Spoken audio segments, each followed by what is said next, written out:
I'm not perfect, God, neither are you. Tell these salty motherfuckers to tell the truth. Tell politicians to give up the rooms. Tell silent voters to stand up to the booth. God, it's me. Can you hear my plea? Feeling like I'm lost in this world, can't you see? Demons creeping in, trying to take control of me. But I'm just trying to find the light, trying to break free. I'm not perfect, God, neither are you. But why you keep forgetting me? What did I do? Trying to have a convo, but you starting to preach. Feeling like I'm on a leash. Can't find no peace, find no peace. Living in hell, can't you hear my plea? I'm suffocating, can't you see? Why you let these false prophets roam free? While the well-run suffer, can't you see? I'm not perfect, God, neither are you. Why you keep targeting me? What did I do? Trying to have a convo, but you starting to preach. Feel like I'm on a leash, can't find no peace. Hardest battles, strongest soldiers, greatest burden, broadest shoulders, pushing up just like these boulders. See conflict like it's water, still this mercy, take my chalice, seeking grace through all this malice. All of these salty motherfuckers could give out. Politics and senators, they all the same. Got me stuck in this endless game. But I won't give up, won't play the role. Gotta do what's best for my soul. I'm not perfect, God. Neither are you. Tell these salty motherfuckers to tell the truth. Tell these politicians to give up the room.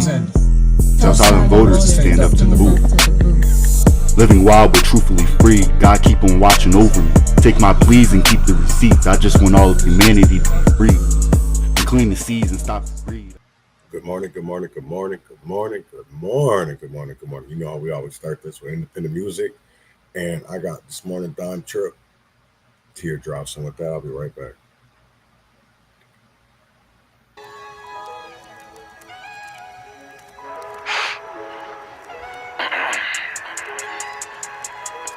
DT the kid. Sometimes you gotta let them tears fall. Take some time, they say it heals all. My heart is numb, but I still feel it all. Sometimes I wish I could forget it all. Yeah, here we are. You'll never heal if you don't ever stop picking at every scar. You sit and wait for the perfect moment, you'll never start. Pride can be your greatest strength and your biggest flaw. I be holding grudges, but that shit come with a cost. So some of my problems ain't never gonna get resolved.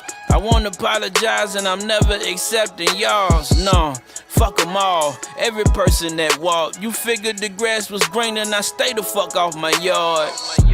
Stay where the fuck you already are. The damage is like a Sharpie, it left a permanent mark. We ain't washing it off and we ain't wasting the talk. Call it mission control, communications is lost. I'm sharp as a razor blade from cutting some niggas off. I gained some peace of mind that ain't considered a loss. I never point fingers cause I'm who's really at fault. I should've loved them motherfuckers from afar. It's best to let them tears fall. You tried to block me, but I still ball. Yeah, I left you tickets at the wheel call. So you can watch me as I win it all. Fuck you thought, UPS. No matter the weather, I'ma deliver. One monkey can't stop my show, I'm a gorilla. I ain't much into fashion, guess I'm a simple nigga. But I drape my wife and Mason Margiela. Jella, Ella, ayy. This ain't an umbrella, it's a AK. And I brought the blade, that's just icing on the cake. I feel like Pooh Shiesty, bring the clapper on stage. I'm lit like I clicked the glow stick in the rave. Nothing personal, I don't get pissed, I get paid. You can't get to the money when your feelings in the way. So cry yourself a river till your issues swim away. When life give you lemons, I tell you what Piff would say. Add promethazine and make you some lemonade. Debt before dishonor to me is a fair trade. And I'm stepping in the rain wearing suede. It's best to let the tears fall. Yeah. Take some time, they say it heals all. My heart is numb, but I can feel it all. Yeah. Sometimes I wish I couldn't feel it all. Sometimes you gotta let them tears fall. I need more time, my shit ain't healed at all. My heart is numb, I still feel it all. I need to take my heart and seal it off. Long live pill.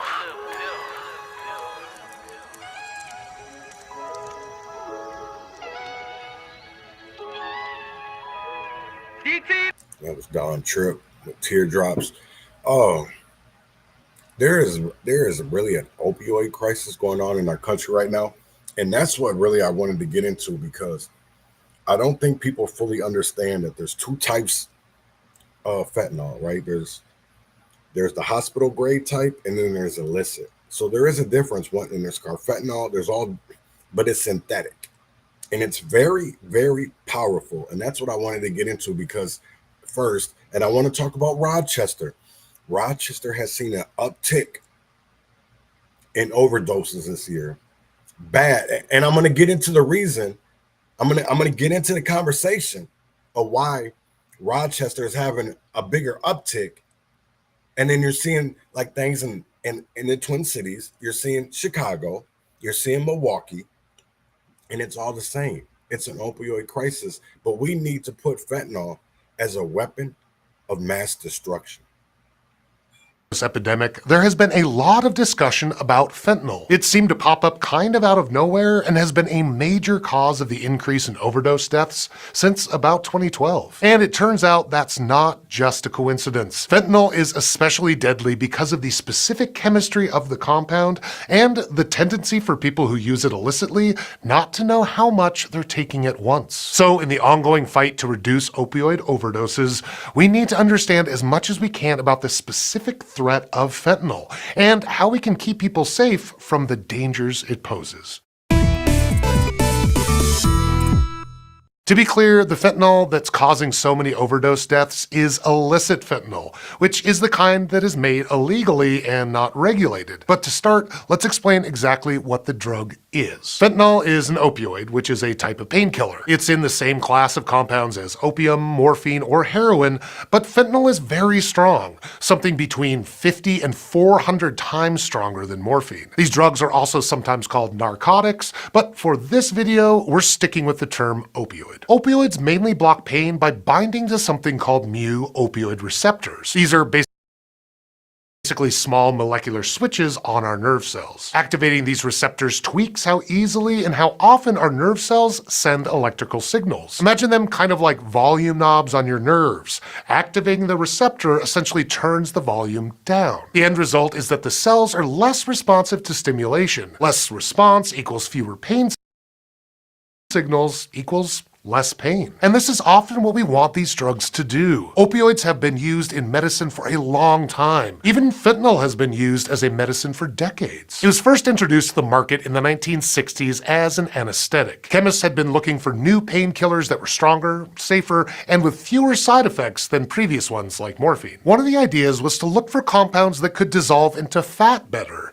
The thinking being that this would help them get into the fat-rich central nervous system more quickly. And out of that research came fentanyl. Fentanyl wasn't used all that much until the 90s though, when there was a breakthrough in the ways that it could be administered that made it more appealing clinically. It's still used today for things like surgery, and chronic pain patients can get it in patches or lozenges to help with pain management. But like any incorrectly used opioid, fentanyl's effects on the central nervous system, the ability to turn down the volume knob on our nerve cells, can be dangerous. Opioids can also slow down respiration, since it turns out the same receptor that blocks pain is also found in the cells in the brainstem that control breathing rhythms. The whole process is complex and still being studied, but it looks like opioids also make these cells less responsive to electrical stimulation, slowing down your breathing. And if you keep turning down the volume, well, eventually you'll get to no sound at all. What's more, opioids can also tamp down a second breathing reflex we have to get rid of excess carbon dioxide in our blood. This kind of 1-2 punch means that if you take too much at once, a person can be in real danger of suffocating. That said, doctors are aware of this danger and keep it in mind when they write fentanyl prescriptions. The problems come into play when fentanyl is used illicitly or without the supervision of a medical professional. It's also only dangerous if it gets into your bloodstream. You can't overdose just from touching or being near fentanyl or any other opioids, despite what you might have heard elsewhere. And to be clear, all opioids have their dangers, not just fentanyl. But fentanyl is particularly dangerous because it's so much stronger, meaning the dose needed to overdose is much less than for other opioids. Experts say that as little as 2 milligrams of fentanyl, which is about 1/10 of the weight of a penny, can be enough for a lethal overdose. As for why you need so little to get the same punch as other drugs, it comes down to 2 key factors. Fentanyl works fast, and it binds to your mu-opioid receptors in a weird way. First up, it's speed. Remember how we said that fentanyl was created because scientists were looking for something good at getting into the fatty tissues of the nervous system? Yeah, fentanyl's what's known as strongly lipophilic, meaning it dissolves well into fats and oils. Because of this, it can quickly cross the lipid-rich blood-brain barrier, a kind of biological shield that usually slows down or stops drugs from getting to the brain. That means that fentanyl can just straight up get to the receptors faster than morphine can. Again, that's good if you're a doctor looking for fast-acting pain relief, but in an overdose situation, that means that breathing problems start sooner. This might mean that a person overdosing, or even someone nearby, might have less time to realize that something's wrong before things get dangerous. Which brings us to the binding. Fentanyl seems to bond to those mu-opioid receptors differently than other opioids do, and it may come down to the shape of the molecule itself. Morphine, for example, is kind of short and squat, but fentanyl is long and skinny. Both of these opioids fit into the receptor itself, which is how they bond there. Based on computer simulations, we think fentanyl forms a different kind of chemical bond that seems to activate the receptor more strongly. What's more, fentanyl's long, skinny tail also unlocks and interacts with a second, deeper pocket in the receptor that morphine can't reach. We're still learning exactly why these different bonds result in different potencies. Like, we still don't know what mechanically is changing in there between the 2 drugs. And it's worth noting that fentanyl can also affect other receptors on the cells too. So the story might not just be about mu receptors. But all in all, it seems to translate into a bigger response from the cell. So basically, it's kind of like the difference between tapping the volume down button once and really hammering on it. So is there anything we can do to prevent or decrease overdoses of fentanyl? Yes, but it may be difficult, and these ideas often ultimately start to get into questions of public policy rather than public health alone, since that may mean addressing some of the social or medical issues that lead people to start using drugs like fentanyl. Unfortunately, going into the specifics of how to fix a major societal problem is a little beyond the scope of today's episode, and maybe the scope of the whole channel. But we do have methods of mitigation that have been extensively researched, so we can talk about which potential solutions have scientific data to back them up. A lot of these are what's known as harm reduction strategies. In essence, not how to prevent addiction in the first place or how to address it long term, but what we can do to limit the harm and keep people as safe as possible if they are using drugs. Because preventing overdose deaths means saving lives, which is always a good thing. For starters, it's vital to make sure that people are getting the medical care that they need. If doctors are able to treat people for their health issues like chronic pain, people are less likely to turn to illicit use of opioids to self-medicate. As one example, there are still pervasive racial disparities between who gets prescribed a treatment for their chronic pain. Black patients are less likely to be given a prescription opioid to treat chronic pain than white patients. Pain management under the supervision of a doctor is critical for everyone. Because when people in pain can't get a prescription medication to treat their pain, but can easily access illicit street drugs, it's no wonder that they'd take that option. Part of avoiding fentanyl overdoses may also be helping people know if they're taking fentanyl in the first place. See, a lot of overdoses happen when someone thinks they're taking a drug of a lower potency, but their drugs were tainted or spiked with fentanyl, which means they were essentially tricked into taking fentanyl and don't modify the dose to reflect how much stronger that compound actually is. So we can prevent a lot of overdoses if we give people resources to screen their drugs for contamination. For example, fentanyl test strips are a quick and accurate way to test if a substance contains even a trace amount of fentanyl, and they're relatively cheap to make and distribute too. Another option for harm reduction may be opening what's known as safe injection sites. The idea behind safe injection sites is that people who inject drugs are allowed to do so while supervised by medical staff who are trained to intervene in the event of an overdose. It may sound like an outlandish idea, but safe injection sites have been around for a long time. The first safe injection site in North America opened in Vancouver in 2003, and after it opened, the fatal drug overdose rate in its vicinity dropped by 35%. And it's not just that one site. A systematic review from 2021 found that other facilities were associated with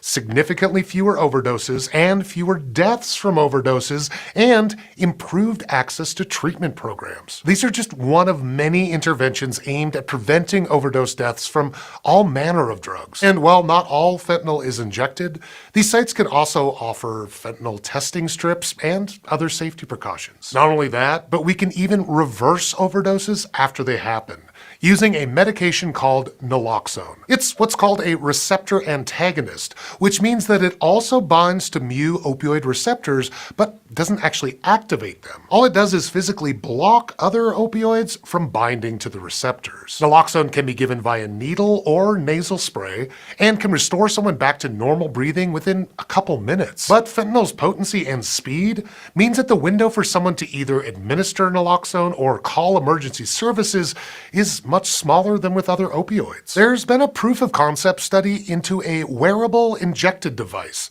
that could detect an overdose and automatically administer naloxone. It would activate when a significant decrease in heart rate was detected. And while getting a device like this out into the real world would no doubt be complicated, we wanted to include it to show that there are a lot of folks approaching harm reduction from a lot of different angles. So that's the deal with fentanyl. It's an opioid painkiller. It's a drug, and like many drugs, it does have legitimate uses, but it can also be addictive. Its particular chemistry gives it speed and power that most other opioids don't have, and all that spells trouble. Researchers hope that a better understanding of how fentanyl works at the cellular level will help prevent future overdoses. In the meantime, if you want to learn more about how to recognize an overdose or want resources about harm reduction and drug addiction, there are links provided in the video description. Thanks. Man, not to know how much. That's crazy to me. In the world that we live in today, is like people don't even understand that we are getting. I shouldn't say we. That they're passing out fentanyl, and it's crazy to me how more people aren't paying attention. You know what I'm saying? Because I made a post. So to talk about Rochester a little bit. I mean, I don't really don't.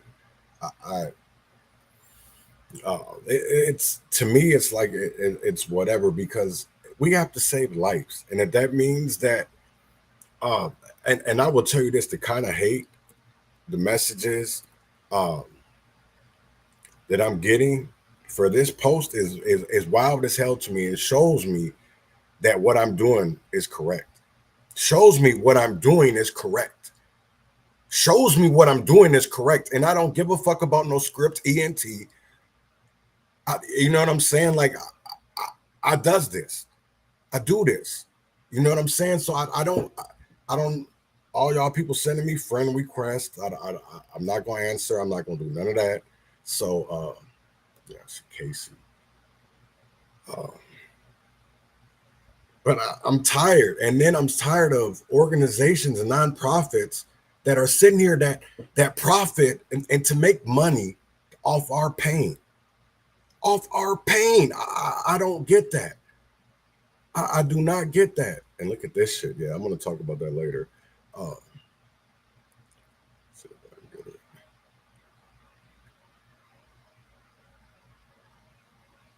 Damn.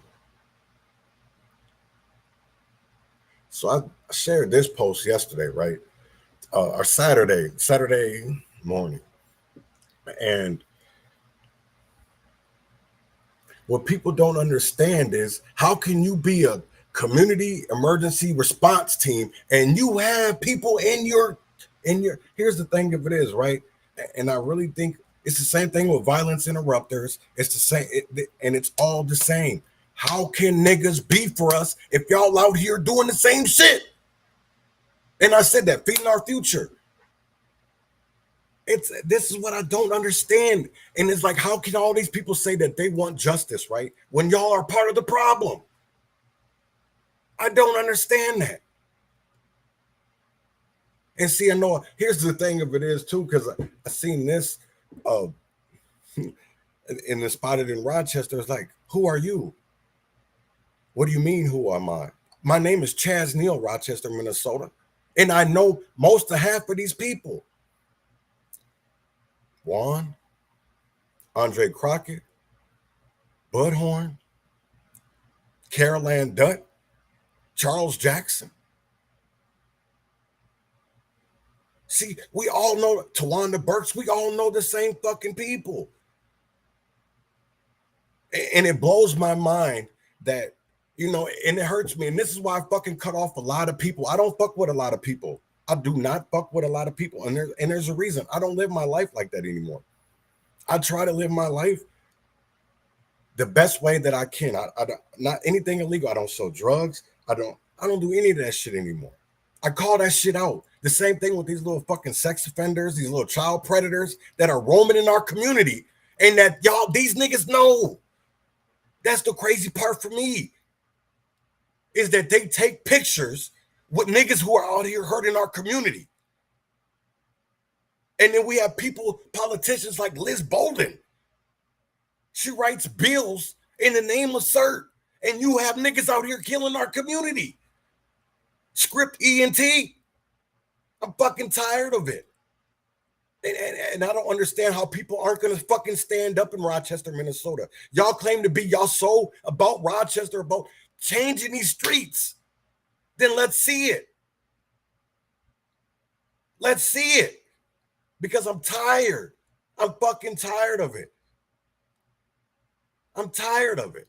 And then everybody want to act like nothing goes on. What do you mean nothing goes on? How do we have so many deaths? What do you mean, why am I lying? Yes, they are dealing drugs. Script ENT. Carol Smith.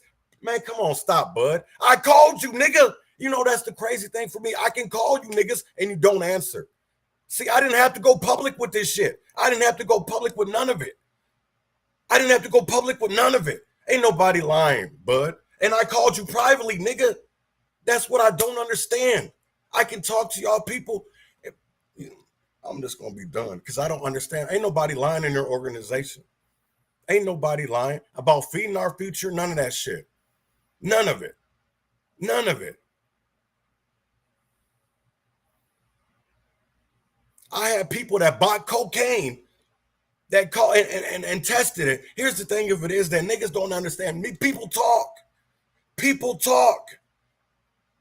People talk. And I'm tired of it. Darnell McDaniels. Jonathan Walston. 2 major deaths this year. I'm lying about calling you. Oh my God. I sat and did a 3-way with Marvina. I did a 3-way with Marvina. So don't sit there. I do not have your number blocked. This shit be crazy. Niggas be lying. I do not have your number blocked.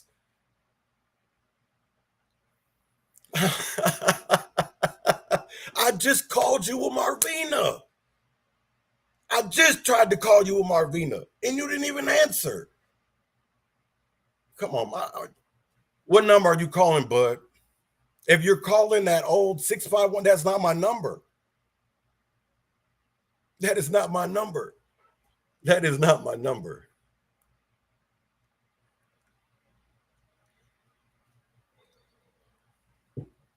But I'm going to get into Rochester and these overdoses that keep on happening. 5 people all dead in 1 week here in Rochester, and police say they're all suspected overdoses and all connected. My co-anchor Robin Wolfram joins us now from the newsroom with the latest on this developing story. Robin, what can you tell us? Well, Maisie, Rochester police are telling us the 5 deaths happened in 3 locations across the mid-city. Now, the first call came in last Friday, or this past Friday. It was a man. He was found dead outside an apartment building on the 400 block of 31st Street, which is just north of Bolosity. Now, just hours later, officers were called to the 3500 block of 8th Street Northwest, which is just south of Highway 14 on Circle Center Drive, where they found an unresponsive man. Once he was found there, he was declared dead. And then just today, only 4 days later, police were called to an apartment building on 3rd Avenue Northeast. That's near Silver Lake Foods. There, when they arrived, they discovered 2 women and a man dead on the floor inside the apartment. Police say fentanyl may have been a factor in all of their deaths. What we're seeing is people may not know exactly what is being purchased when people purchase drugs on the street. Specifically fentanyl, we're finding in most everything nowadays, which is a very lethal substance.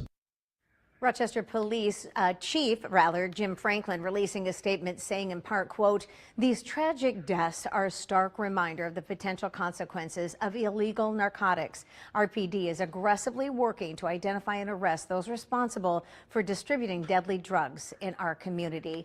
Now, if you or anyone you know has any connection to any of these deaths, please contact the Rochester Police Department. And if you or a loved one are struggling with substance use or even addiction, we have a link to help, resources that are available to you on our website at kaaltv.com. All right, this feels almost illegal. So 5 overdose deaths. 5 overdose deaths between June 13th and then June 17th, right? So then not only that 5, but you had 2 additional suspected overdose deaths around June 18th because a man and a woman were found deceased in an apartment. So RPD found 3 people dead on June 17th, and then 2 more other deaths were reported on June 13th. So within a span of 5 days, not even, you know what the crazy part of it is, man? Not even in the fact of it, even a week. A week.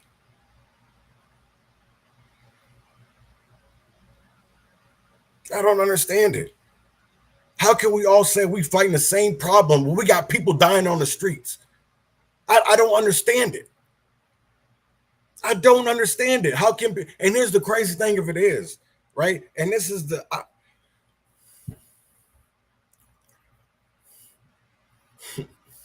this the crazy part is I don't understand is in Rochester, Minnesota, you got people that are confidential informants and say they work for the community and say they're out there for the community.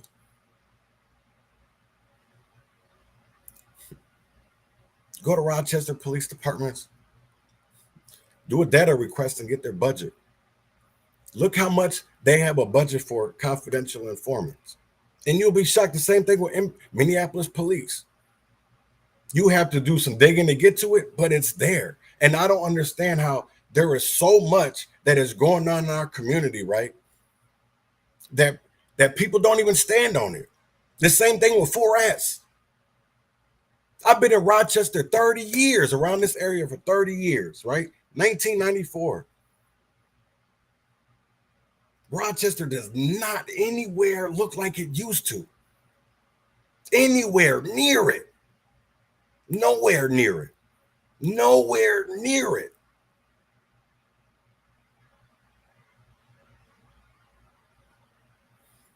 And then we're so soft. We're so soft on today's crime. We don't call each other out. We don't hold each other accountable. We don't hold each other responsible, because how do people are dying at Mayo Clinic or dying at Olmsted County Jail, and we're not doing anything about it? We get more riled up because a Somalian boy got called nigger. That made over $1.5 million. The little Somalian dude, the Somalian kid, and then majority of it went to the white woman, Shiloh. There is no kind of, and this is what I want to tell you, right? I went to an event. It was some kind of DFL about the budget. You know what I'm saying? About a moral budget. And it really shocked me to look at the crowd. There's so much going on in Rochester. So much going on. And then at the end of the day, shit is being ignored.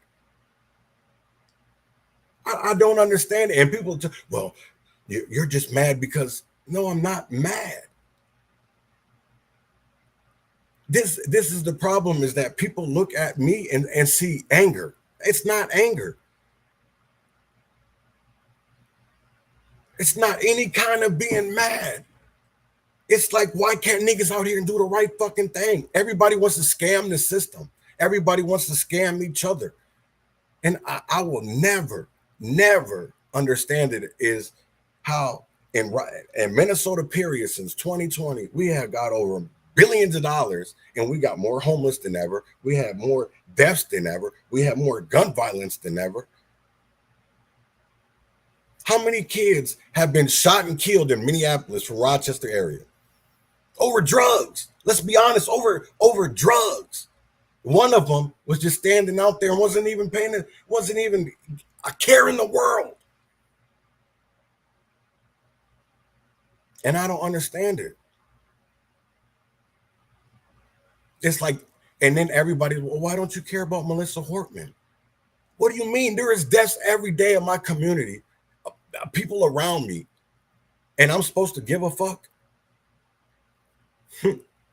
That's the whole crazy thing for me, right? That I will never fully understand how everybody wants unity.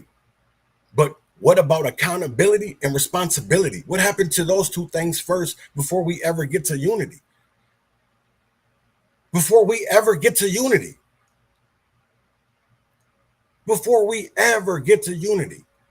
Can we get accountability and responsibility first?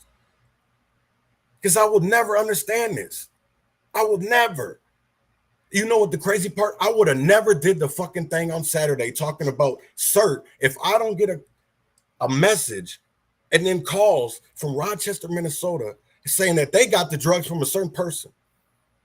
Why wouldn't I take that? They've been honest about everything else. Anything that's gone on in Rochester that I know is because of these people. And then the one time they thought they were buying coke, and it wasn't even coke. They did the fentanyl testing strip, and it was, they don't know how much fentanyl was in it, but it was fentanyl in there. And it's like, how are we as people going to go on if we can't hold each other accountable? If we can't hold each other accountable, where the fuck are we going wrong? If we can't hold each other accountable, where the fuck are we as a community? If we can't hold each other accountable, where are we as people? Where are we as people? We let Feeding Our Future get out of sight, and we didn't do nothing. That hurt our Black community, and we didn't do nothing. We didn't do nothing. Nothing. We let our people that look like us, die so we could get clout and fame. We allow people to die so we can get clout and fame. That's fucking crazy to me. That is wild. It's the same thing when it comes down to all these autism shit. When it comes down to, we've seen more scams than we've seen anything in change. Anything that makes a difference, we haven't seen anything of. What kind of progress have we seen? You know, what's crazy is I walk around Rochester, I drive around, the YMCA's gone.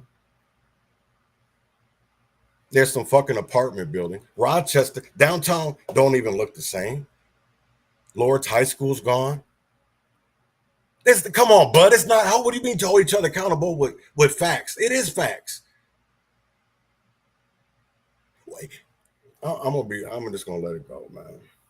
What's crazy is that we live in today's time that people care more about fame and clout than they care about change. Let's be honest. We don't hold each other accountable. We do not hold each other accountable. We don't. We do not hold each other accountable. The thing of it is that we'll get on somebody that is coming out here and trying to hold each other accountable. And we'll make them the problem, but we don't ever try to figure out the solution. We don't never try to figure out the solution. Never. This is fucking crazy as hell. I will never understand Rochester. I will never understand Rochester. I will never understand Rochester.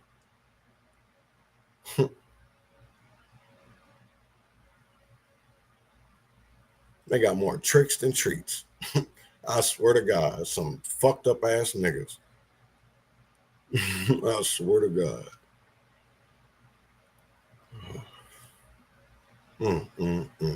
It's like people just die every day, and people. You know what the crazy thing of it is? In the last 5 years, since May 25th, 2020, when I saw that video of George Floyd, I went to the toilet. I was selling pills in Red Wing, Minnesota.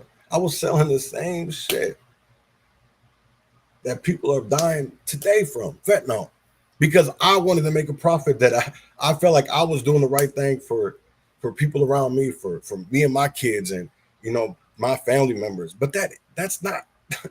That's the crazy thing.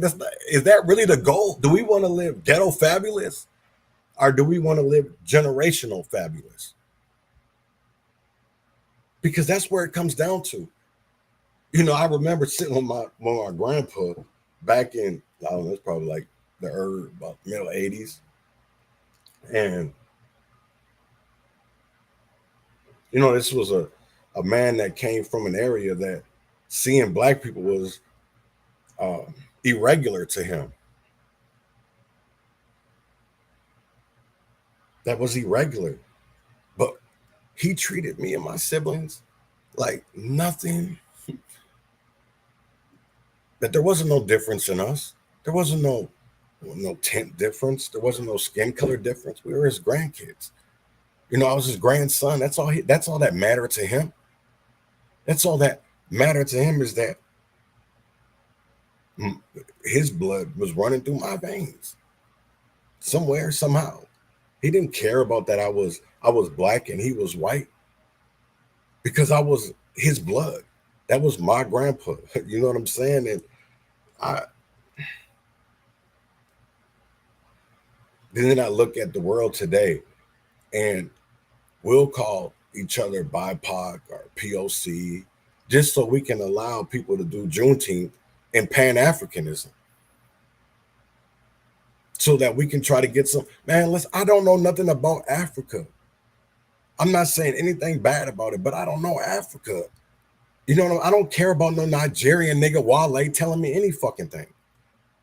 And I don't understand why we as black people will push Somalians, Nigerians, Ethiopians, all before our own people.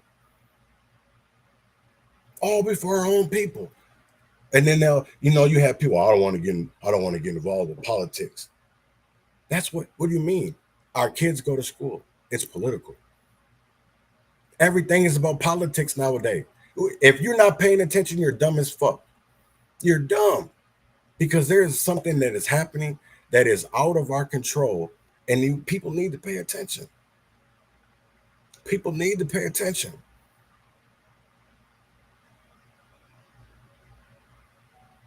And it's sad. I was just going through some paperwork at Darnell's yesterday, just reading about even my own brother. And I don't understand it, is that we allow niggas to do all kind of bad, and then we lift them up. I do not understand that. I don't understand that. How do we always lift up negative over positive? I will never understand that. I will never understand that. I will never understand that.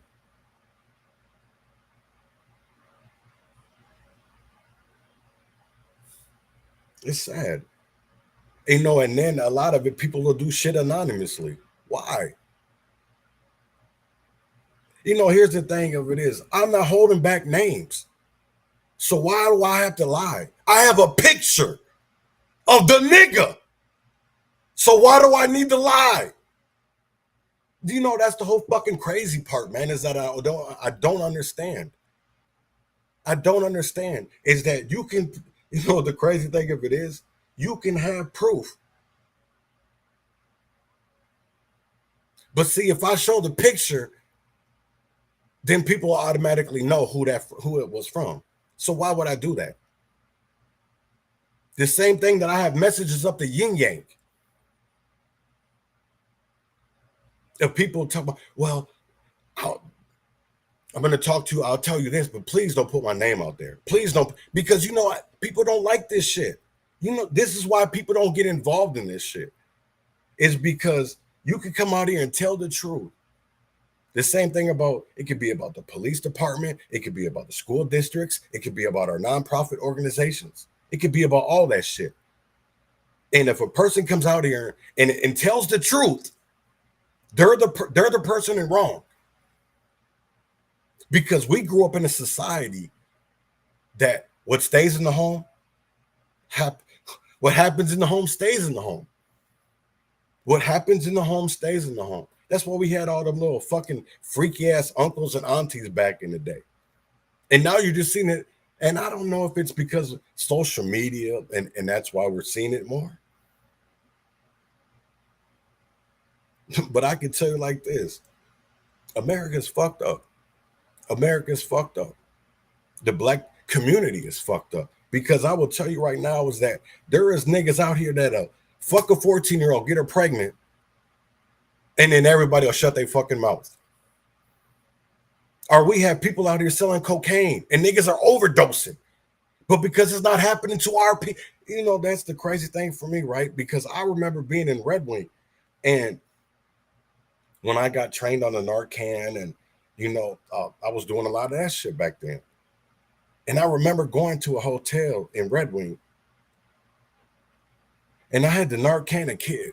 I had to help a 17-year-old kid not only get in treatment, but I had to save a kid's life. And to be honest, that is my first experience. Late 2020 was my first experience with fentanyl. The way that I didn't know that, you know, all this illicit ass fentanyl and all this blah, blah, blah. Because at the end of the day, I wasn't a part of that life. I didn't really care about that. But then I seen how overdoses were happening in abundance. I mean, they were happening in abundance.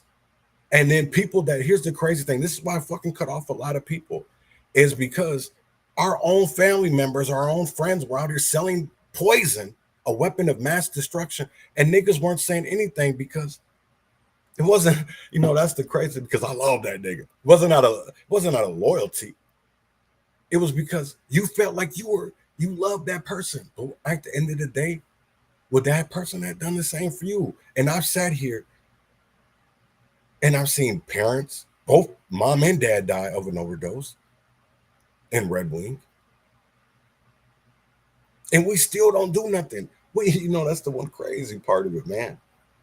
It's like, and I know that I've gone far with it when it came down to the drugs, but I really cut a lot of people. I smoke weed. Weed is legal in Minnesota. When I got off the couch on May 25th, 2020, weed wasn't legal, but we smoked it like it motherfucking was. And I always have. I always have been a weed head.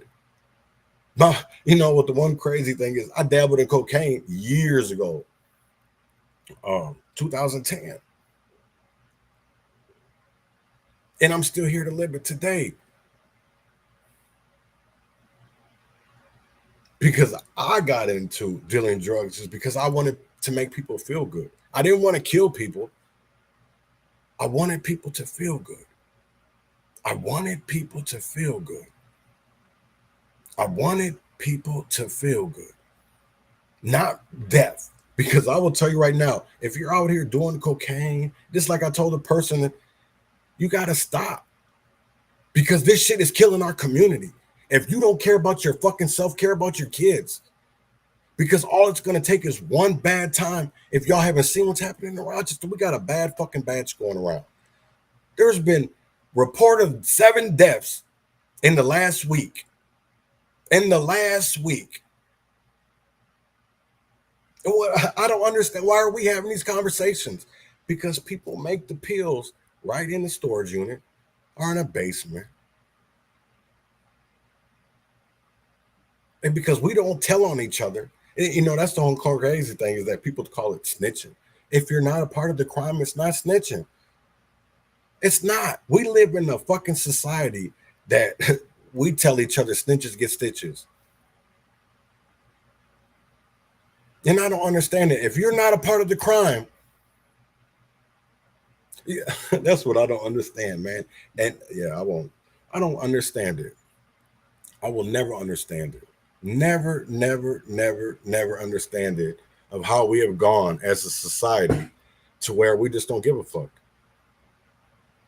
We just don't really give a fuck. And that's crazy to me.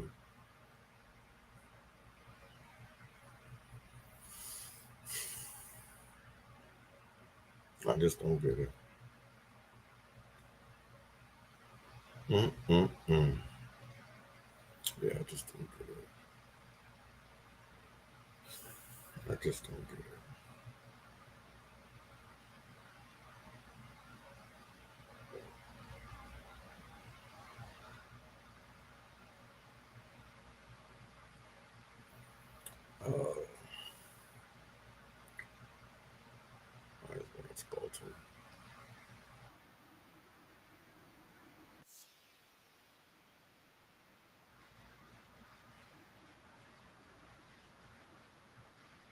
And her husband Mark, and the long recovery continues for Senator John and Yvette Hoffman. Law enforcement and prosecutors are moving forward with prosecuting suspect Vance Belter.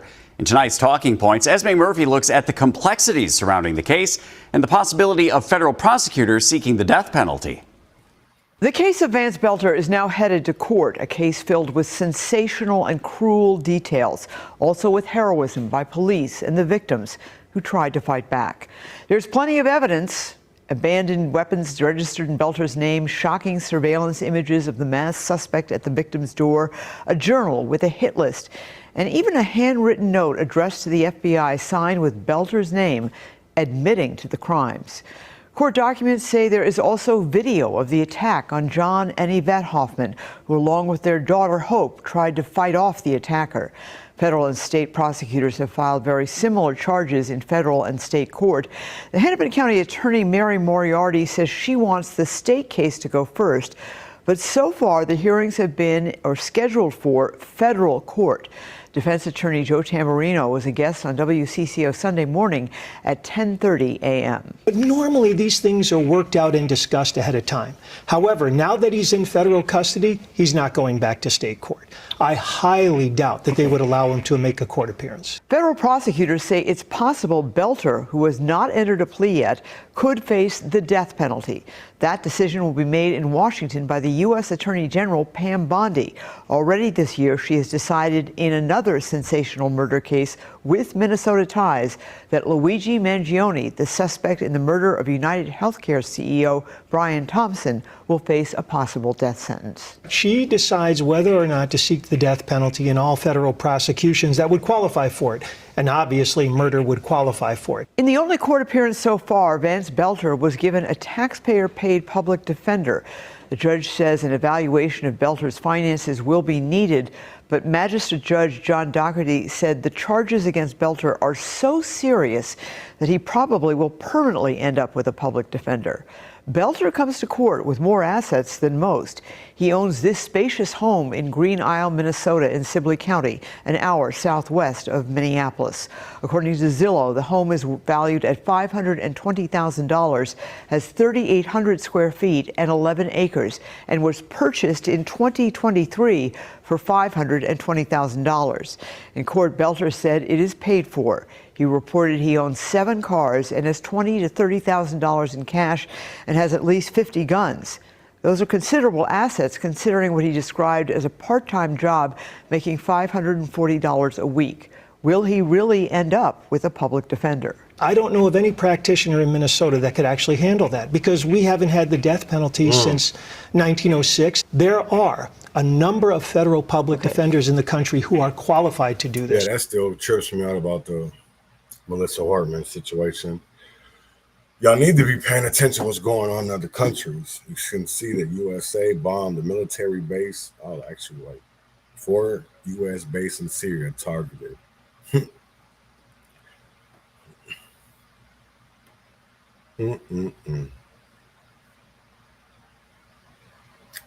Crazy. Crazy. Oh, we live in such fucked up times, man. We're so desensitized to other people getting hurt, people being killed, death, people being raped, sexual abuse, child abuse. Everybody is like so desensitized to it because I think it's everything that comes out in the news is bad. It's just bad. To be honest, I stopped researching the other day because I got frustrated. I got frustrated because honestly, what is there to research when people don't? I don't even remember who messaged me or whatever, but they were talking about, over about 200 of the Feeding Our Future people were involved. We're not going to be charged, and you're like, it's fucking wild because then you hear the excuses that they don't have enough people in their office to do this kind of prosecution, or they don't have the team members, and it's like, damn, y'all wasted all that money to see it be fraudulently wasted, but you're not going to show us what accountability and responsibility looks like. How are you going to teach us to be responsible and accountable people when our government allows it? That's what I really want to know is like, how can you as people, because I think about this all the time. We always hear that, oh, there's racism, there's this, there's that, but whatever changes? Nothing ever changes. We hear that kids are graduating who can't read, who can't write. Do we really care? No, we don't really care. We don't really, because it's not our kid. It's not, somebody that's close to us. So it hasn't hit our home yet. The same thing that, how many people were freaked out about Melissa Hartman because they never thought something like that would happen. I never thought anything like George Floyd would happen, but it has. Breonna Taylor, even when my dad told me about our uncle, Willie Francis, he wasn't executed once, but twice. And innocent. So how can we as people sit here and say that we are people for justice when all we know is injustice? We don't, that's the one crazy part that I will really honestly say is that we as people don't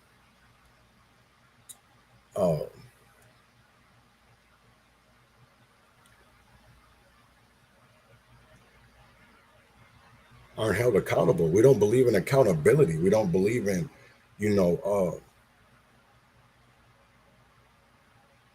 that's why I really honestly think that why everybody's view or thoughts or experience is different. And we all have different life perspectives. Yes, we do. But then we also have different definitions of justice. Transparency looks different to some of us. Some of us think that we should keep shit private, shouldn't be talked in public. That's not transparency. If you can't talk about it in the open, what the fuck are we doing? And it's because we have actions that we see every day why people are scared to talk about it.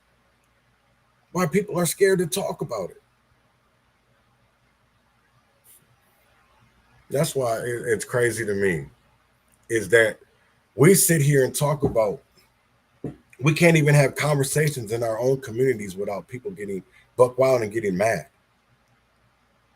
That's why you have to do shit like this. You have to put it out to make people notice, Because this is the crazy thing of it is, I bleed just like everybody fucking else. I'm alive just like who else woke up this morning. If you got Twitter fingers, if you're on Facebook, you know what I'm saying? It's like somebody has to stand up. Somebody has to stand up. That's, you know what I'm saying? I'm like, how can we allow this to keep on going up and we don't do anything? If we're scared to have these conversations, because you know what's crazy is this is the same reason, the exact reason why that person didn't want to put that picture out here and just want to actually be left alone, because they understand the blowback. People have lost jobs, have lost careers, are looked at differently because they've done the right thing, because they told the truth. That's not a lie. That's not a game. People that, you know, that's the one crazy thing of it is that people are dying. People are dying. That's what I don't understand is, you know, yes, I have a picture, but if you want to come all the way out here to Grand Meadow, I will show you the fucking picture. You come out here to me, I will show you the fucking picture. Because come out here, come where I live, come where I live, come to where I live.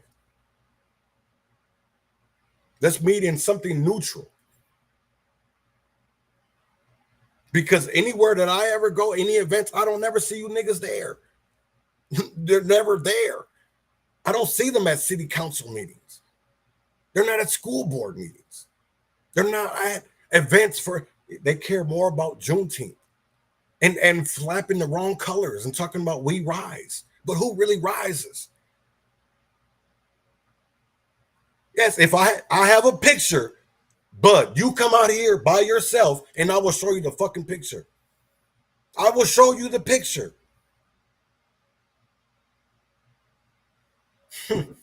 That's what's crazy to me. I don't understand it. I don't understand it. I don't understand it. And we do the same old thing. We don't give a fuck about our people. We don't. We don't. You know, that was the crazy thing of it is, we allow people to rape and abuse our community members and don't do anything. We promote them. We celebrate them. We don't. That's the one crazy part about Minnesota is that we love people that do wrong more than we love people that do right. And that's wild as hell.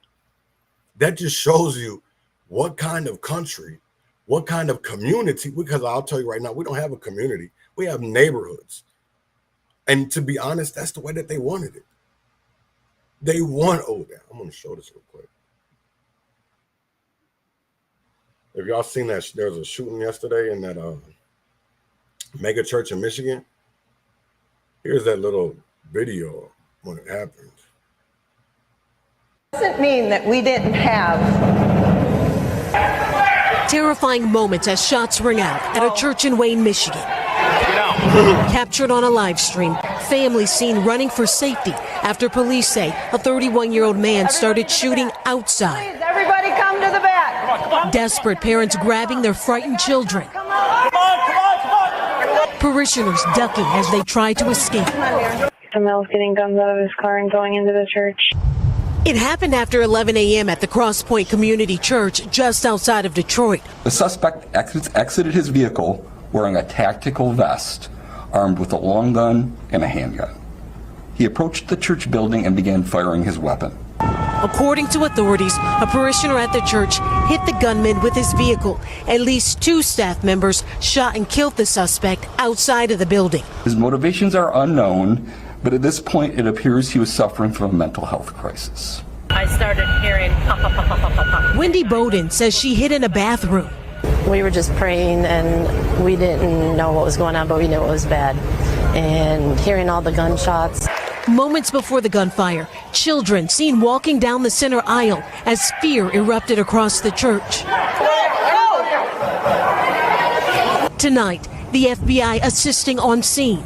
As the investigation continues, this congregation grateful. I just want to hug my mom and take her home, make sure that she's safe. Adrian Broadus, NBC News.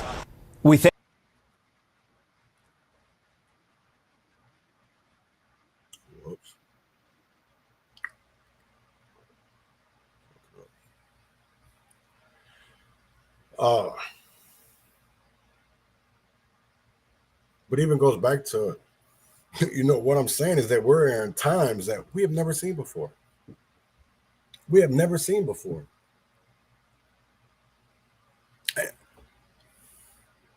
A lot of it is to be, I'll sit here and say this is that I think even when you look at it now, even you you put this in Grok or you put this into artificial information. So I said, how many nonprofits get money from city and state?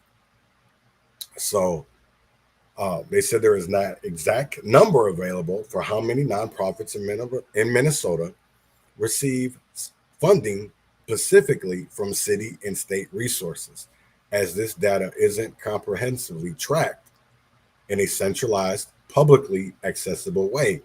However, I can provide some context to help piece together an answer based on available information.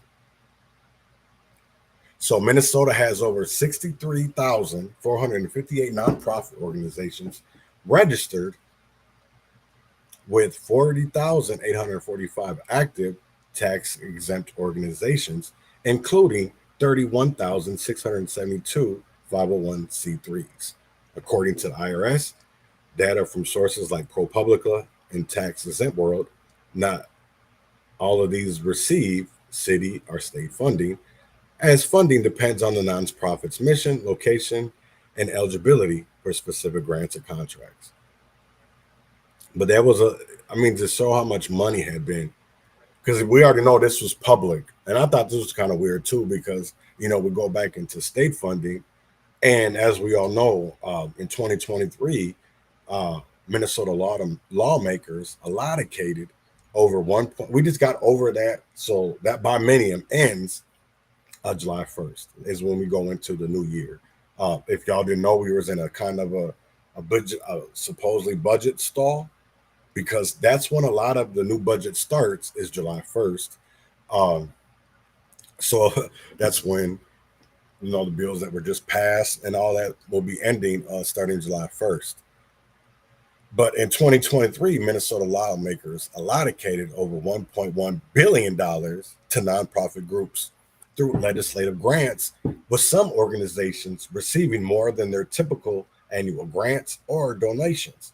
These often legislatively named grants, meaning specific nonprofits, are directly named in budget bills. For example, a Mother's Love, a Minneapolis anti-violence nonprofit, received $3 million from the state's Department of Employment and Economic Development. That's DEED.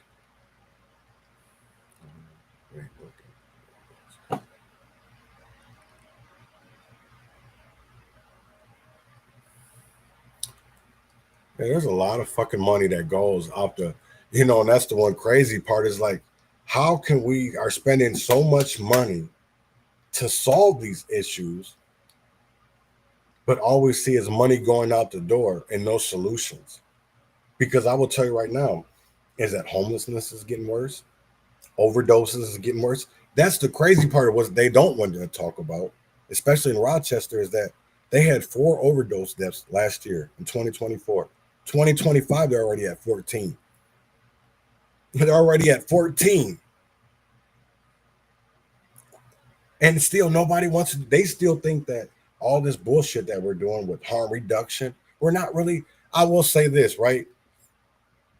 And praise the Lord that people do use the fentanyl testing strips, is because we could have actually had more overdoses. If that person would have used the cocaine that was laced, I don't know how much fentanyl was in there, but it came with the testing strip. There was fentanyl in it.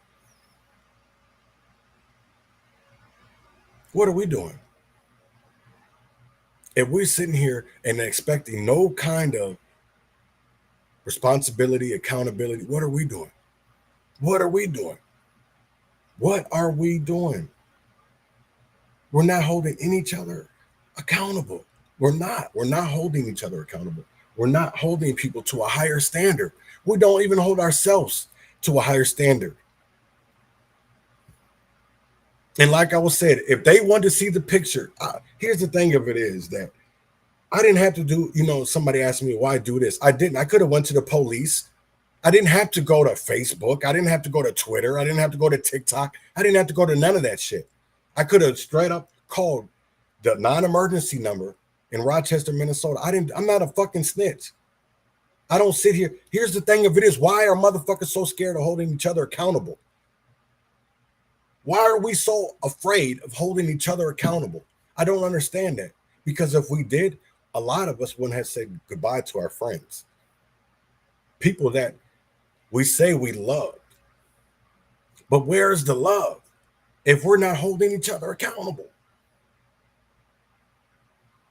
I'm going to be honest. We are not holding each other accountable. We're not. There is no type of responsibility affluent in our community. There's no type of accountability that is affluent in our community because we allow people. We have that thing we call classism. Y'all like to don't say it doesn't exist, but it does. It's like the making of a Negro Christian. You have everybody over here talking about Jesus, but that wasn't his name. That's the name that white supremacy gave him. That's the same thing when they said nigger. They want you to think that nigger is bad. They're telling you to think that nigger is bad. The English language is telling you that nigger is bad. We're not going, and that's why I sit here and I laugh at people. Well, I'm going to pray for, don't pray for me, please, because I pray to somebody else. Y'all pray to Jesus. Y'all pray to an English God. I pray to Yeshua. Probably just said the name wrong, but I speak to the Hebrew, what his originally name was called, Yeshua, not Jesus, not, you know what I'm saying? His real name. So when I tell people, please don't pray for me, I'll pray for myself because I don't know who y'all praying to. Y'all praying to this white indoctrinated God that y'all have been taught to love, taught to caress, pay your 10% to the church every month. Then I see people do that over and over again. But still, how are we helping anything when all we see in our community is things that are wrong? Yes, I'm not going to sit here and say there's no good because that's a lie. But we are far behind because I will tell you, how is all this money going into fixing our communities and they are only getting worse? They're not getting better. You know what I'm saying? Look at all the money that went to supposedly feeding kids and look what it did. It bought people vacations, houses, cars.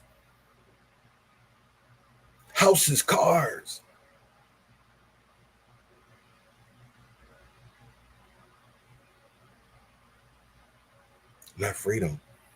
That's why I don't ever think about, I don't ever see us getting reparations because we have too many people in 2025 that do not know their lineage, that don't know their history, don't know where they come from.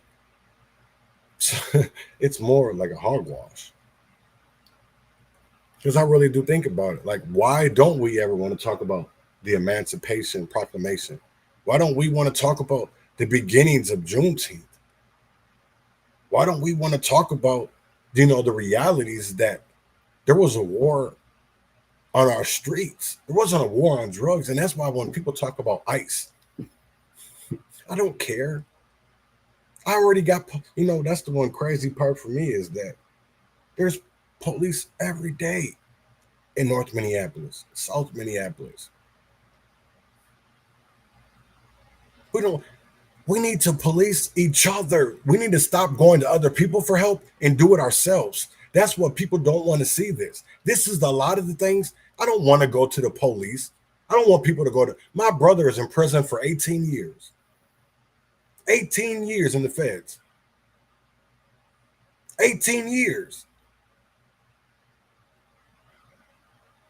So I don't want nobody going to jail. I don't want anybody to sit behind bars. Now, if you have killed somebody with your cocaine or with your heroin, yes, you should pay accountability. You should, that's the one crazy thing is that niggas ain't stand up niggas no more. They're not. Niggas ain't not stand up no more. You know, that's the one crazy thing is because we looked at motherfuckers that had bad shit and that they were overdosing. We get them out of the community. Not anymore. Not anymore. We see people that like to put the spirits in their body so that liquid courage. We don't ever see change. We see twerking. We see contests. We don't ever actually see change.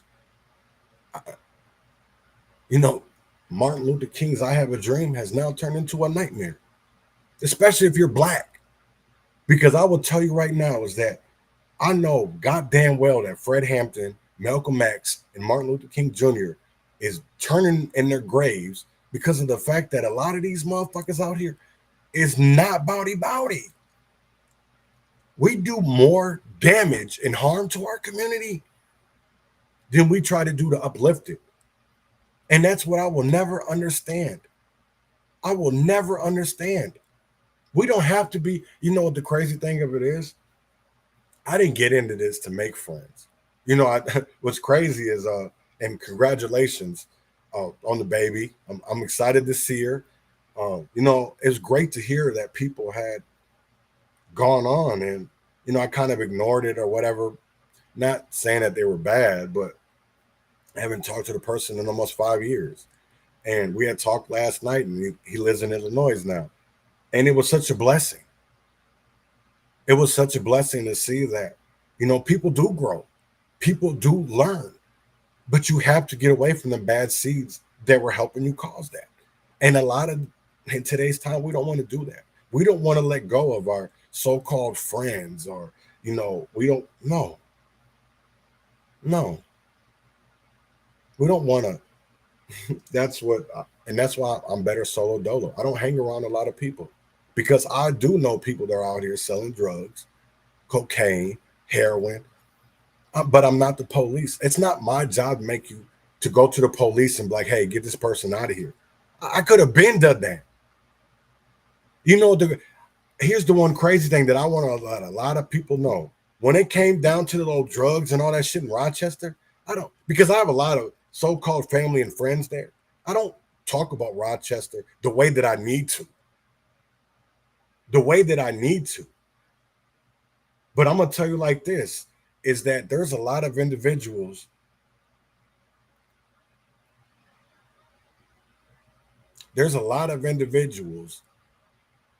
that would rather look to the other way than to call out the wrong in our communities because it pays. Crime pays. It pays to scam niggas. And that's what the whole thing of to me, a nonprofit is. It's how to scam the people. Just because y'all tell us we need handouts so we can live in this victimhood instead of living victors, being self-sufficient, being entrepreneurs, being business owners. See, they like to keep us as workers. They like to keep us as bottom feeders. They don't care about our neighborhoods. You know, we have people today that honestly do more damages to our communities than the police do to our communities. Let's be honest. I know more niggas in the streets that kill niggas than that police kill niggas. And I'm not saying that we don't have an issue with police killing black people, because that's a lie. But we have a problem right now with us killing each other. And to be honest, at the end of the day, that's what we need. We need people to come out here and sometimes to be unfeared. Because we all bleed. We all bleed. And you know the crazy thing of it is that niggas we kill over shit that ain't even ours. There's a man in prison. I mean, not prison right now. He's going to trial right now in Rochester for I think it was a 2023 overdose. Or maybe it was last year. Timothy Lotus. Yeah. We need more people. We need more individuals. And that's what I've always pushed for. Even when it came down to Goodhue County, when I was talking to the prosecutor and the fire department, because that was who was leading their fentanyl thing out there. You know what I'm saying? Like, y'all need to charge these people more seriously so they take it serious. We are messing with a weapon of mass destruction. This is a compound, a chemical that is made. It's synthetic. It's illegal. It's the same thing that what people want to do meth. That's why meth is made. I think they found over 1,500, 1,000, and 500 pounds of meth in the last month. Because it is made. You know what the crazy thing? I see more people talking about they want meth than fentanyl or cocaine. I shouldn't say fentanyl, cocaine. Because they know, first of all, that the meth isn't going to kill them. So I don't understand that. I don't understand that. And we have people today that don't give a fuck because it pays. That's one thing that I've always learned. Even when I was going through the process of writing my proclamation proclaiming racism a health issue, was that if it doesn't make money, it doesn't make sense. So cutting out drugs doesn't make sense. Do you get what I'm saying? It doesn't make sense. And I'm not talking about the make sense of SENSE. I'm talking about CNTS, sense. There's a difference. See, we're always thinking about they're talking about common sense. No, they're talking about dollars and cents. That's what our lives are worth. We are worth more dead than we are alive. Because I can tell you right now, of all my writings that I've done, somebody going to try to put a book together in honor of me. And it probably won't be any Minnesotan. It'll probably be John Tell, thank God. You know what I'm saying? Somebody's going to leave my legacy on. But I know that I will be appreciated more dead than alive. And I understand that. I truly understand that. And I'm okay with it. I'm okay. You know, the crazy thing of it is like when you're in this line of, and to be honest, when you're coming out here,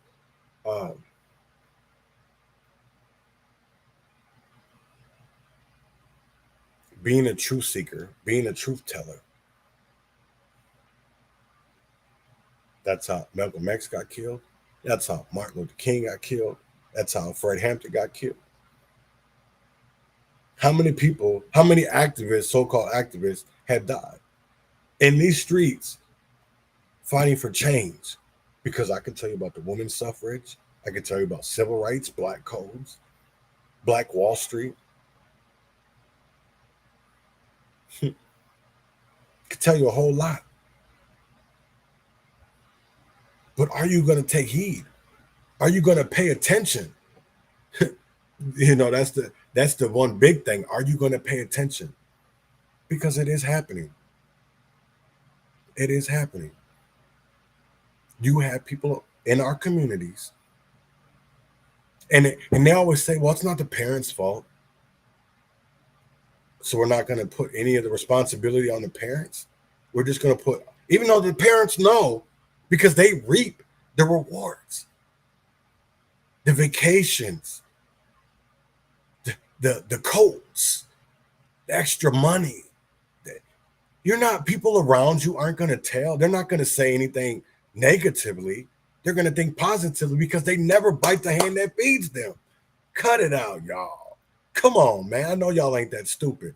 And of course, we have a lot of stupid Minnesotans because I will tell you like this, is that either they're getting paid by the city, they're getting paid by the state, or they're getting paid off our blood. Off of saying that they're going to fix homelessness. But yet, they make laws outlawing it, make it a crime. They'll close encampments. They'll do this. They'll do that. But nothing ever changes. We talk about it. We talk about it. You know, and I get sad over here because I remember the man died in Spring Valley. He was shot in Minneapolis. And he died. And not many people knew of him. And it's like, damn, really?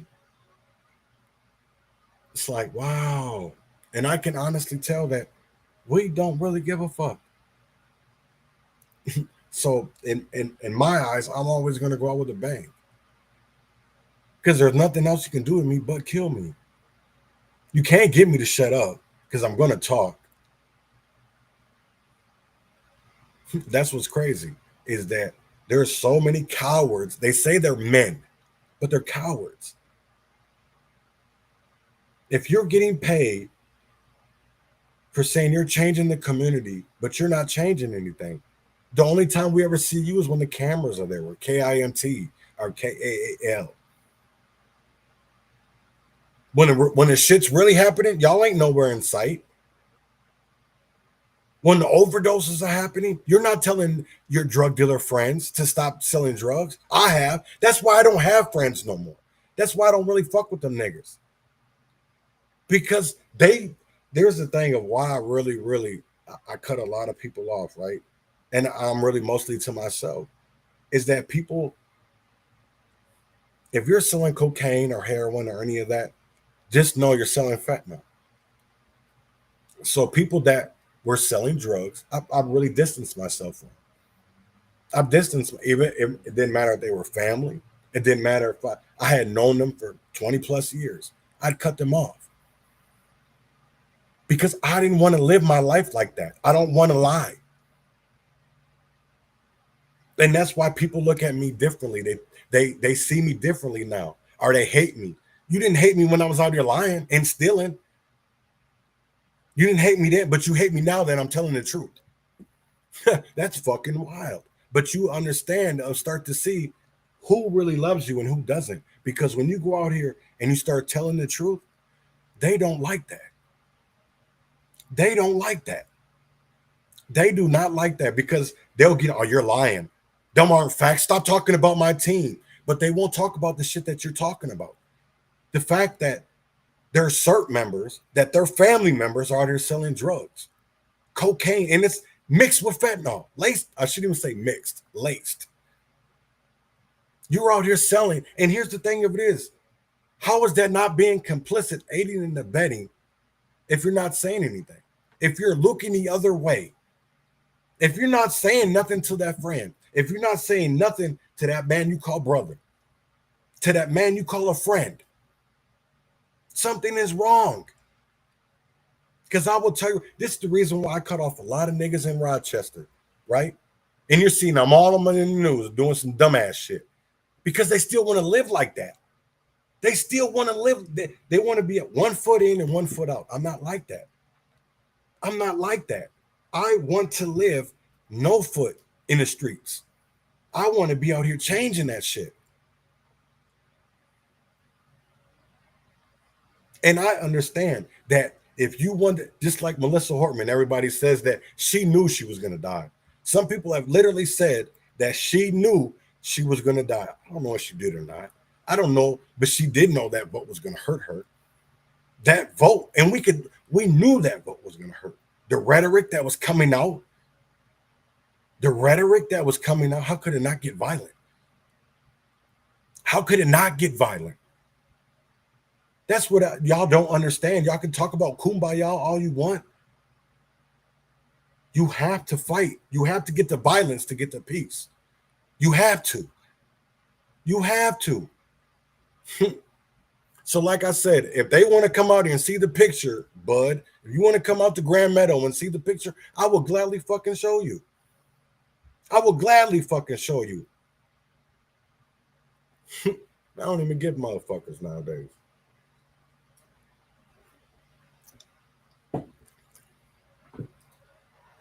I don't understand it.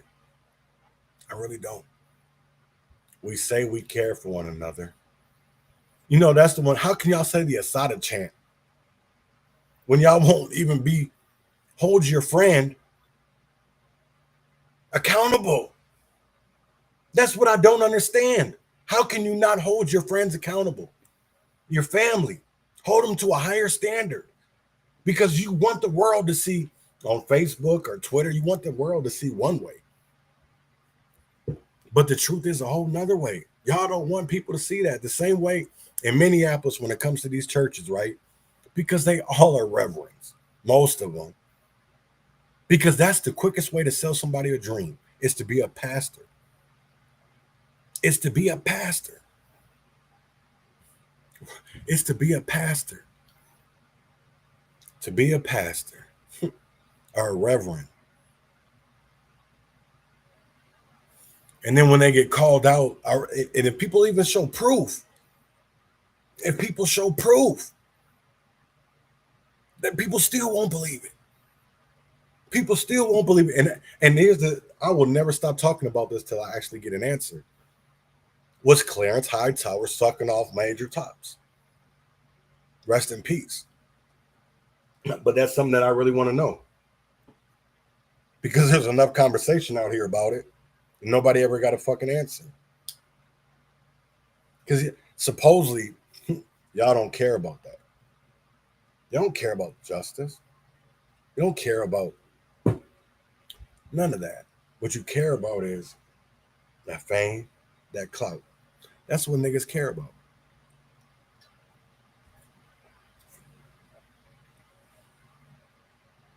And I can definitely, I'll wear it with the badge and honor. With the badge and honor. Because I will tell you right now is that if I knew what I knew now, I would have never let the police get me into situations like they did. If I knew they could lie, legally lie, they could tell you that they're going to take custody of your kids, even though that does end up happening. That's one thing that I realized is that if they can't get to you, they're going to get to people around you. Because I've had guns put in my face. I've had shit. Somebody tried to blow me up in a building, me and my wife. So to say that this shit isn't dangerous, it is. When you're a truth teller, it gets dangerous. It gets sticky.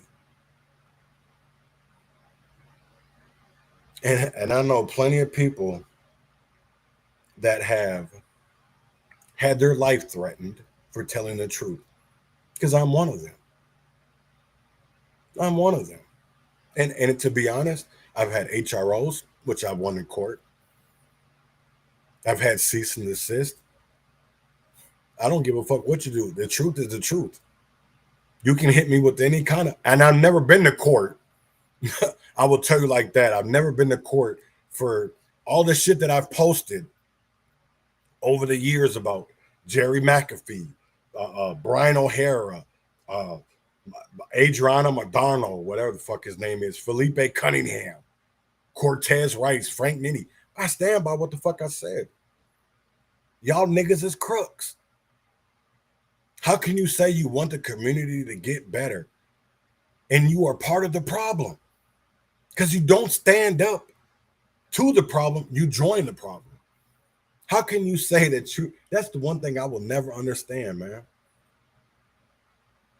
I will never understand. We can do all these Peace United summits. We can do all this and this. What does it change? What does it change? Nothing. Nothing, nothing, nothing, nothing. Nothing ever changes. Nothing. But today, because today is Monday, tomorrow will be Tuesday. What stories are we going to hear today? Because yesterday we heard about a man running into a church and shooting people. Are we going to find that out today? Are we going to find out about maybe Iran getting bombed or Israel or maybe somebody doing some kind of sleeper cell shit in America? How many people are going to get killed today? How many people are going to get shot? How many people are going to overdose? Because we can have conversations about it. We can talk about it all day. But if we're honestly not holding each other accountable, what the fuck are we doing? We're just having conversations. We're having town halls, but nothing ever changes. I'm so sick and tired of going to town halls. I know y'all got to be too. because people get up there and lie. Nothing ever changes. They say, you know, I really got pumped up when I started to work on that resolution proclaiming racism a public health crisis. Let me see if I can find it. Because especially with the words in it, man, I was like, damn, this is actually going to change something. You know what I'm saying? They're not going to be able to, they're finally going to talk about, you know, racism, about all the wrongs they've done. And it's not like that. It's not like that. It's not like that at all. Because then you start to find out it's like, oh, it makes money. If it makes sense. So it's the resolution that I helped author in Red Wing. So it was resolution 7675 declaring racism a public health emergency.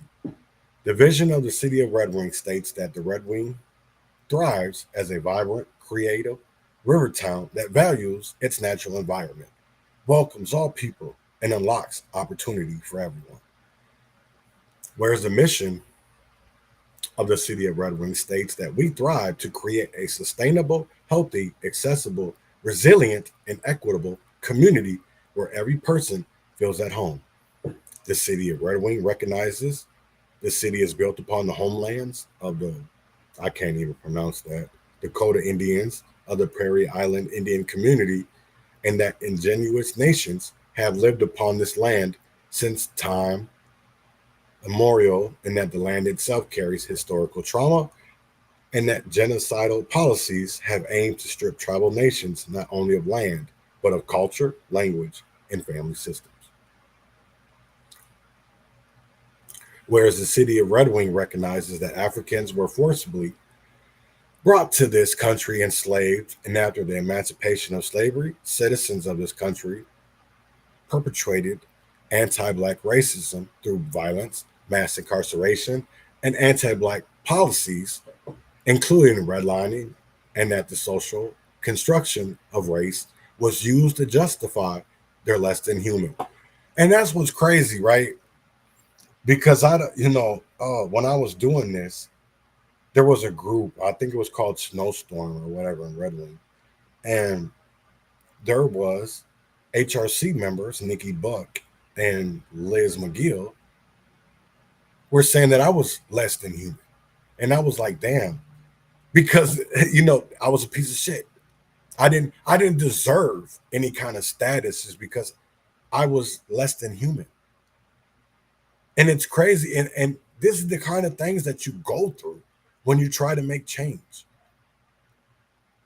Right? Because racism has various forms of, including historical, individual, and systemic, that has not only continued to present day, but has been institutionalized to ensure the concentration of material, power, and resources into the hands of white-bodied individuals. Whereas white supremacy is a political, economic, and cultural system in which whites overwhelmingly control power and material resources, conscious and unconscious ideas of white superiority and entitlement across a broad array of institutions and social settings, where racism in all its forms causes persistent discrimination and disparate outcomes in many areas of life, including housing, education, health, employment, public safety, and criminal justice. Whereas a multitude of studies connect racism to inequitable health outcomes for Black, indigenous, and people of color, including cancer, coronary heart disease, diabetes, hypertension, and high infant and maternal mortality rates, demonstrating that racism is not the root cause of vast inequities in our social detriments of health.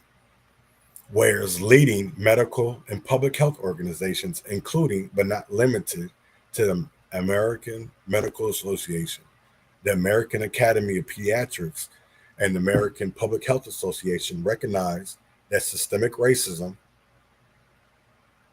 is a social detriment of health, and that has profound negative impacts on the health status of children, youth, adults, and families. And that failure to address racism as an urgent public health issue will exacerbate and perpetuate existing health inequities affecting BIPOC communities. That these health organizations have made commitments to work actively to dismantle racism in healthcare policies and practices. But I mean, to be honest, so I did all this in Red Wing, but to be honest, nothing has changed. This was signed in August of 2021. It took me over about a year. But, and did I even see that if you have people that say they're going to lead, but it's not actually leading, you're leading into a hole that leads nowhere. That's what I kind of feel like this resolution was. Because I have learned since 2021 and even in 2020, you know, a lot of this was, there was no meat and potatoes, but then there was certain words that, you know, city council members would use, you know, well, if it doesn't make dollars, it doesn't make sense. And I'm like, wait, what? What do you mean? I'm not. So I just always felt like, you know, if there wasn't a way that the city could profit off of this, make dollars, they weren't going to do it. And I've always seen it that way. It's, you know, the same thing of why they do Martin Luther King Day or like Juneteenth. And it's like, it's not there to profit. We're not there to make money. We're there to learn. But yet that's all these have turned into. It's, you know, and that's the one, that's how I know it's not for us. You know, when they have these Republican dinners or Democratic dinners, they're $1,000 a plate. That's not for us. That's not for us. They're to make it seem like pats on the back that they are doing something. But how? When you look at the numbers, no matter how many galas, no matter how many celebrations they put on, nothing ever changes. Because I can tell you right now, they did all that shit in Rochester, Minnesota, and what happened? Rochester outlawed camping. You can't sleep on public grounds outside. You can't sleep in your car. So they criminalized homelessness. So that's the same way in Minneapolis. They didn't outlaw it, they didn't criminalize it. But they shut down encampments the minute they happen. St. Paul hasn't got there yet. But I mean, St. Cloud, it's still the same. You know, even when I think it was a Yoda, you know, a food shelf was robbed, and it's like, damn, you know, it's always poor people that have to suffer. You know, even though that Eota is probably a community that, you know, thrives very greatly, especially in that farm community. I know that community is really, really, really hurting this year.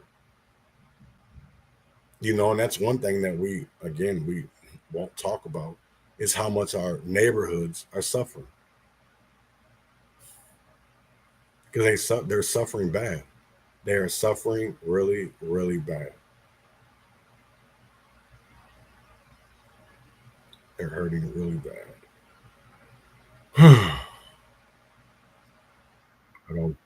I don't get it. I don't get it. But maybe someday people will open up and won't be so scared no more. I don't think that'll ever change because we're so desensitized to death that people do die, that people die or they overdose or they get shot or, you know, people die from gun violence. Honestly, people don't care anymore. That's one thing that has really happened to America is that we don't love on each other anymore. We disown or judge people for whatever reasons y'all want to and say that, well, they didn't deserve it. They're black or they're poor. So that's how it's always been. But with that being said, I'm going to get up out of here. I'll see y'all later. And win or fail, freedom or jail, heaven or hell, wish me well. And I'm going to get up out of here. It's Belly Gang Cushington who said, we ain't seen the artist like this or do what he's doing, six more baby. Hey, look, they said a street nigga like me couldn't make it to the top. They gonna get over that.